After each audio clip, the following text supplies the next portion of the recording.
അയ്യപ്പാനുഗ്രഹത്തിനായി മല കയറുന്ന തീർത്ഥാടകർക്ക് പാപമോക്ഷത്തിനായുള്ള പുണ്യതീർത്ഥമായി പാണ്ടിത്താവളത്തിനടുത്തെ ഉരക്കുഴി വെള്ളച്ചാട്ടം. അയ്യപ്പ ദർശന ശേഷം ഇവിടെ മുങ്ങിക്കുളിച്ചാണ് മിക്കവരും മലയിറങ്ങുന്നത്. പരമ്പരാഗത കാനനപാത വഴി സന്നിധാനത്ത് വരുന്നവർ ഇവിടെ മുങ്ങിയതിനു ശേഷമാണ് ദർശനം നടത്തുന്നതും. മഹിഷി നിഗ്രഹത്തിന് ശേഷം അയ്യപ്പൻ ഈ കാനന തീർത്ഥത്തിൽ മുങ്ങിക്കുളിച്ചു സന്നിധിയിൽ എത്തിയെന്നാണ് വിശ്വാസം. ഇതിന്റെ ചുവട് പിടിച്ചാണ് അയ്യപ്പ ഭക്തർ ഉരക്കുഴി വെള്ളച്ചാട്ടത്തിൽ മുങ്ങിക്കുളിക്കുന്നത്. ഒരാൾക്ക് ഇറങ്ങിയിരുന്ന് മുങ്ങി നിവരാൻ കഴിയുന്ന വിസ്താരം കുറഞ്ഞ കുഴിയാണ് ഉരക്കുഴി. അയ്യപ്പന്റെ ഒരു ഉരുൾക്കുഴി തീർത്തെന്ന് പറഞ്ഞാൽ ഇവിടെ കുറച്ച് പാവങ്ങൾ തീരുന്നതാണ് ഞങ്ങൾ കേട്ടറിഞ്ഞത്. എത്ര വണ്ണമുള്ള ആൾ, എത്ര വണ്ണം കുറഞ്ഞ ആളായാലും അതിൽ മുങ്ങാൻ പറ്റും. എത്ര തടിയുള്ള ആൾ വന്നാലും എത്ര തടിയുള്ള ആൾക്കാരും നീ കുളിക്കാം.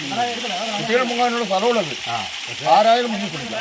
എത്ര തടിച്ചതോ മെലിഞ്ഞതോ ആയ ആളുകൾക്കും കുഴിയിൽ പാകമായി ഇരിക്കാമെന്നതാണ് സവിശേഷത. 10 മീറ്റർ ഉയരമുള്ള പാറയുടെ മുകളിൽ നിന്നുമാണ് ജലം ഒഴുകിയെത്തുന്നത്. പമ്പാ നദിയുടെ കൈവഴിയിലെ കുമ്പളം തോട്ടിൽ നിന്നും പാറക്കെട്ടുകൾക്കിടയിലൂടെ താഴേക്ക് പതിക്കുന്ന വെള്ളച്ചാട്ടത്തിന് കീഴെയാണ് ഉരക്കുഴി തീർത്ഥം. വെള്ളം സ്ഥിരമായി പതിച്ച പാറ ഉരൽ പോലെ കുഴിയായെന്നും ഉരൽക്കുഴി ലോപിച്ച് ഉരക്കുഴിയായെന്നുമാണ് വിശ്വാസം.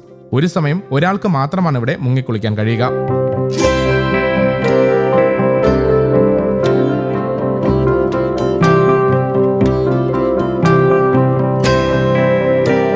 News desk, Kerala Kaumudi.